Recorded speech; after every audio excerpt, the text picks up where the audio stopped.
কাঁঠাল খুব বেশি নরম হয়ে গেছে, পেকে গেছে, ফেলে দিচ্ছেন, খেতে পারছেন না, তাহলে ভিডিওটি আপনার জন্য।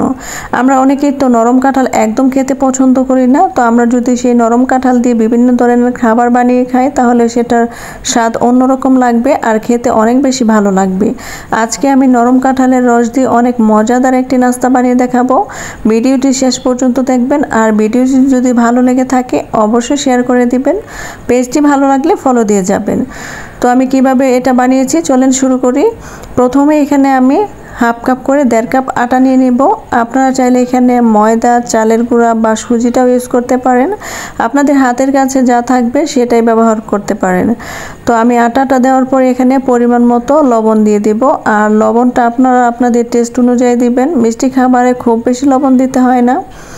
আমি আগে থেকে কাঁঠাল একদম নরম হয়ে গেছিল, সেই কাঁঠাল চালনি দিয়ে চেলে এভাবে রস বের করে নিয়েছি। এখানে আমি 1 কাপ থেকে বেশি রস দিয়ে দিব, প্রায় 1.5 কাপের মতো। তো এখানে আমি এক্সট্রা কোনো চিনি ইউজ করব না, কাঁঠালটা অনেক বেশি মিষ্টি ছিল। এখন আমি হাতের সাহায্যে খুব ভালোভাবে এগুলোকে মিশিয়ে নেব। আপনারা যদি বেশি মিষ্টি খেতে পছন্দ করেন তাহলে অল্প একটু চিনি ইউজ করতে পারেন, তবে আমি এখানে কোনো চিনি দেইনি। তারপরে দিয়ে দিব এখানে হাফ চামচের মতো বেকিং পাউডার। আর বেকিং পাউডারটা দেওয়ার পরে আমি একটা হ্যান্ড উইক্সের সাহায্যে এটাকে ভালোভাবে মিশিয়ে নিব আর 5 থেকে 6 মিনিটের জন্য রেস্টে রেখে দিব। আপনারা চাইলে সাথে সাথেও বাছতে পারেন। তো এখন আমি একটা প্যানে পর্যাপ্ত পরিমাণে তেল গরম করে নিয়েছি। তেলটা যখন মোটামুটি গরম হয়ে যাবে আমি সেই কাঁঠালের পাল্প দিয়ে বানানো নাস্তাটা দিয়ে দিব। আর এটা হচ্ছে আমি কাঁঠালের গোলগোলা বানিয়েছি, আপনারা এটা অন্যান্য জিনিস দিয়ে বানাতে পারেন, তবে আমি কাঁঠালের পাল্প দিয়ে বানিয়েছি। আর তাল দিয়ে যেভাবে এরকম গোলগোলা বানায় এটা সেরকম সেমই, শুধু তালের রস আর এখানে হবে কাঁঠালের রস। আর এটা খেতে অনেক বেশি মজার।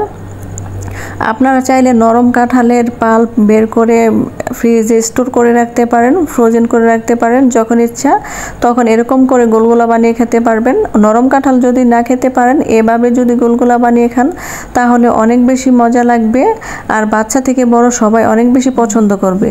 তো এরকম কালার যখন হয়ে আসবে আমি এটাকে নামিয়ে নেব। এটা ভাজতে খুব বেশি সময় লাগে না, এটা দেখতে অনেক বেশি সুন্দর হয়েছে মাশাআল্লাহ, আর খেতেও এর টেস্ট অনেক বেশি ভালো ছিল।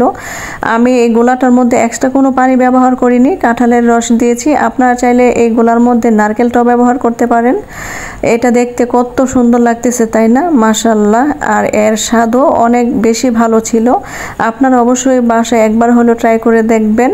যারা নরম কাঁঠাল একদম খেতে পারেন না এভাবে যদি বানিয়ে খান তাহলে অনেক বেশি মজা পাবেন আর পরিবারের সবাইকে নিয়ে এটা খাবেন, সবাই অনেক বেশি পছন্দ করবে। ভিডিওটি যদি ভালো লেগে থাকে তাহলে অবশ্যই শেয়ার করে দিবেন। সবাই ভালো থাকবেন, ধন্যবাদ।